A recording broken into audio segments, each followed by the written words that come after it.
Good morning everyone, welcome back to my Allotment Diaries. My name is Emma, these are my Allotment Diaries. I'd love for you to subscribe to my channel, follow along, look back at my old videos, see the progress I've made so far. I hope you're all doing really well. It's sunny today for the first time in ages, so I expect the plot's going to really fill up today because a lot of people only come when the sun is out. Not me. I'm a little bit more weathered than that. I like to come rain or shine like an idiot, because there's not that much to do in the rain really. There's not much that I've been able to do, but now that the sun's out I'm hoping to get some stuff done today. I brought something with me which is really exciting. I've seen some damage that I need to show you and hopefully I've got some more crops to pick as well. So it's finally here. We're actually in July. Can you actually believe we're in July? I know I've been moaning a lot about the weather here in the UK because it's been really cold and rainy, and somebody pulled me up on it who's in Canada right now and said they're having like a massive heat wave, and it's funny because I think this time last year we had quite a big heat wave, didn't we? And I remember it being really difficult to water the plot, and I guess you just forget. It's so easy to forget, so hopefully that helps you out a bit in Canada. Probably not, just to know that it will pass, because it will pass, and just stay safe. And it's just weird weather really, isn't it? It's global warming doing its thing, so we've just got to try and adapt to it as best we can, because, you know, what can we do about it really? You can do your bit, but unless the governments act, we're all screwed. So best just to get on with your own plot and just try and make it work for you really. That's what I say.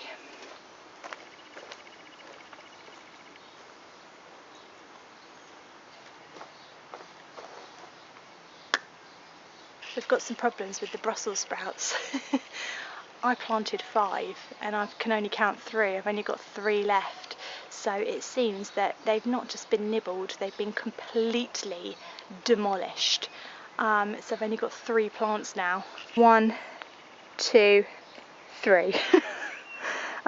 Completely demolished. I mean, they haven't even just nibbled, like I said, they've just gone. And actually it looks like quite a lot of my rocket has just disappeared as well. So obviously they do like rocket too. It's my own bloody fault for not protecting them, but it's a little bit disheartening, so I am going to protect them now. I might move this one to the middle. I think 3 Brussels plants will be enough to give me enough Brussels sprouts.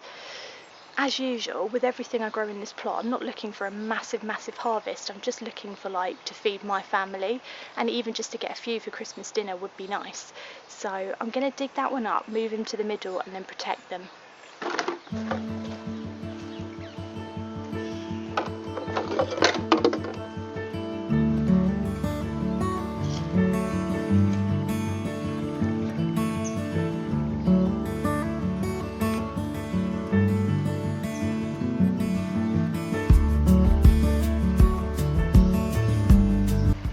I think stating the obvious really, but anything that you dig up and transplant, that's any plant at all, when you've moved it, water it, because they can all sulk for a little while, so just water it and it'll be alright, hopefully.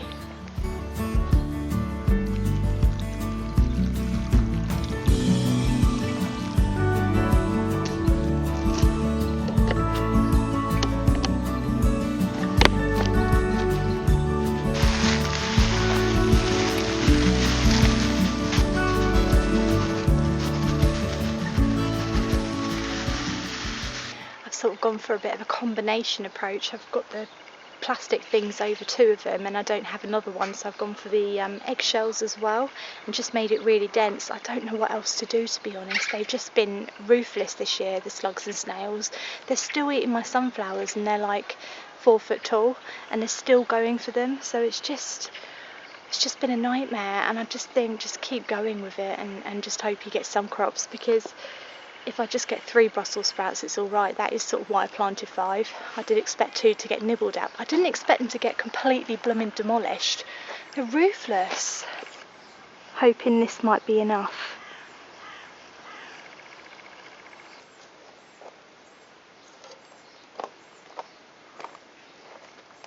I'll show you the sunflowers, because they're like, look, it's 4 foot tall now, about, I would say, and they're still being eaten by slugs and snails like really badly. Look at the leaf damage on these. These are massive. I can see the flowers here in the middle, so I do hope it does flower. But yeah, look, look. And I mean, this is massive, you know, and this one's even smaller. He's been damaged as well. But I've never seen this kind of amount of damage on a plant this big, because normally it's the little ones they're after, and by the time we get round to this stage, they've sort of left it alone. But not this year, not this year. These are my other sunflowers that have just been through absolute hell. These are doing a little bit better. Just wondering if it's just because they're underneath the tree.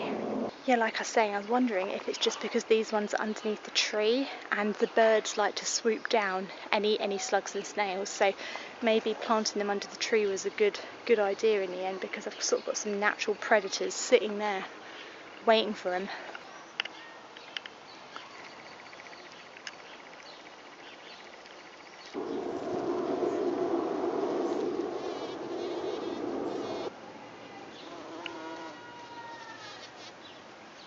I've got something a bit exciting to plant today, and I know it's not going to work because everyone tells me you can't grow this stuff in the UK, but I managed to grow it in pots, so I'm going to plant it out anyway. And it's called Okra, and it's you sort of eat it with curry. It's like these little green vegetables or fruits, I don't know what they are, but yeah, I just found the seeds in my drawer and I thought I'd just stick them in some pots, and they've all germinated really well. The slug's got a couple at home. So, bloody slugs. Yeah, I thought I would just whack them out in the plot. I've got a little bit of space at the front here, and I just thought, what the heck? I mean, if they grow, amazing, great. If they don't grow, so what? I'll just plant something else. So I thought we'd just whack them in and just see what happens. Bit of an experiment. I seem to have quite a lot of space this year because the slugs and snails have sort of got to everything, so I might as well use it. This bed is quite sunny. I get quite a lot of sun in this bed, so I'm just going to go for it. Just whack them in.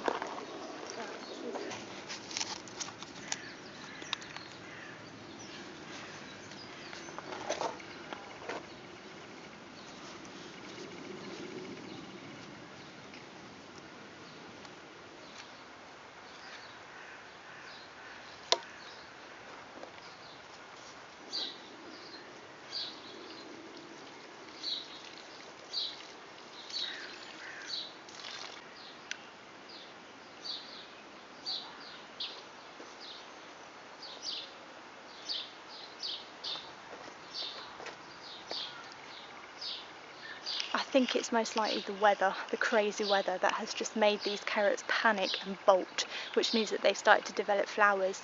And when they start to develop flowers, all of their energy goes into the flower and not the carrot. And I could keep chopping them off, but they're all doing it now. So I just think because we've had this strange kind of weather, we've had it cold, it's been really rainy, now it's really warm with the sun, they've just panicked and bolted. So I'm just going to get these ones up. I have another couple of rows behind it which I planted a couple of weeks after these ones as like a continuation sowing. I can't remember what the name is for it. There's a proper professional name for it, but basically it just means you keep getting carrots all the time. And I'm going to re-sow these rows, like I said, and just keep this as a carrot bed really for this year. So these are the two rows at the front, and you can see they're all starting to bolt and flower and want to become beautiful carrot flowers. And then behind you can see I've got two rows there which are about 3 weeks behind, I would say. So they'll be ready in a few weeks. So I'm going to pick these ones. It's exciting. This is the exciting bit, is picking things. I hope I get some nice carrots.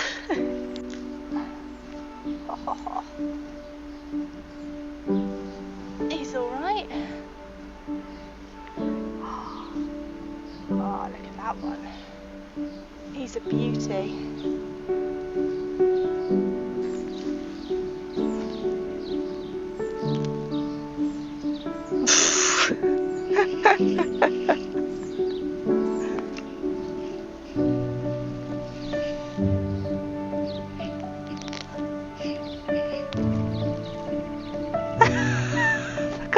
Where's the rest of them?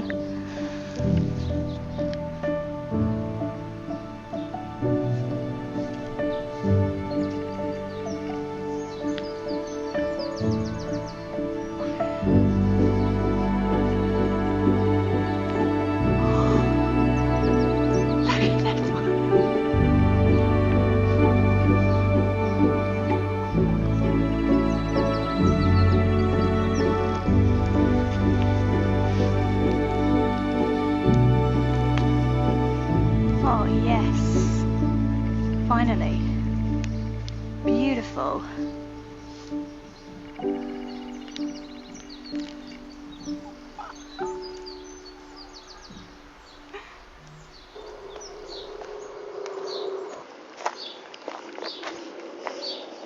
Wow, some of them are truly spectacular. This is the best I've ever grown carrots in my life. I've never had carrots as straight as this one. This is like the winner. This is the winning carrot. I can't wait to eat him. He is amazing. Some of them not quite so good. And some of them just seem to have sort of like stopped growing, like this one. Like, where's the rest of him? But most of them pretty impressive. I'm absolutely thrilled. I've never grown carrots like this before, and I'm just so excited to try them. I think everyone's going to be really impressed with my little carrot harvest. So, what variety was that carrot? Let me go and check. Because I think we're onto something here. I think I've cracked the carrot. Last year I grew Nants, early Nants or something, and they weren't half as good as that. And this year I've grown real carrots. Here we go. They're called Tos Rhesus F1 resistor fly. I'm going to hold it up because I don't know how to pronounce that properly. Tos Rhesus. And they're carrot fly resistant. Nance type. They are a Nance type, but they're a type of Nance and they're longer. They've just worked really, really well for me. So I think these are my carrots. These are the carrots I'm going to buy forever now. So I better save this vlog because I'll forget what they're called when the packet runs out. But yeah, definitely, these are just the best carrots ever. Ever. Can you tell how happy I am? I'm like smiling from ear to ear when I'm picking those carrots. It's just the best feeling ever to know that I've grown that from a seed when it was really blooming cold, by the way, as well, and I didn't really want to be here, and now I get my reward and it's just priceless. Can't buy them. Well, you can buy them, you can buy them in the shop and they'll probably be a bit bigger as well, but you can't buy the happiness that comes with picking your own.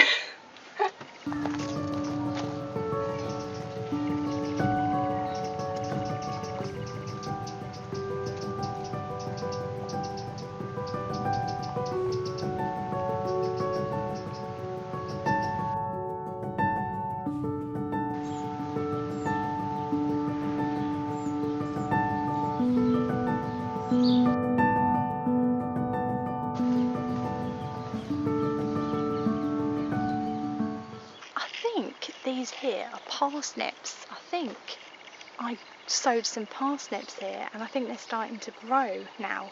I've only got a few, but I think that's what they are. And actually, I've heard they're really, really difficult to grow. So even just having a few I think is quite amazing. But yeah, I think that's what they are. I've never grown them before, so I didn't really know what I was looking for. But I think that's what these are. I think these little things coming up, I think these are parsnips. Now, I've only got, let me see, 1, 2, 3, 4, 5, 6, 7. 7 of them out of a pack of about 40.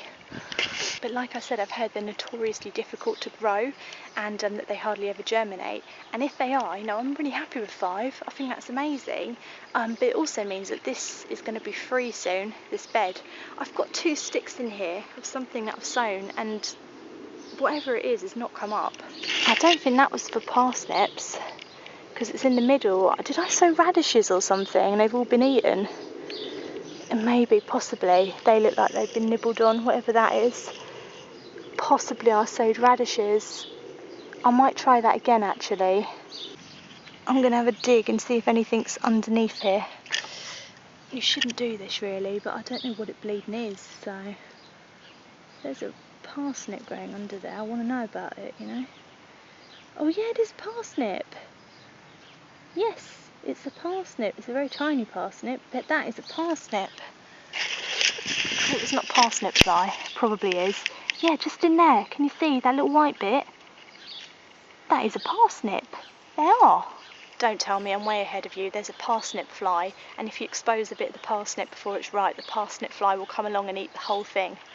Yeah, I've heard it all before. Bug for everything. That's pretty cool, isn't it, that I've got some parsnips growing? Amazing.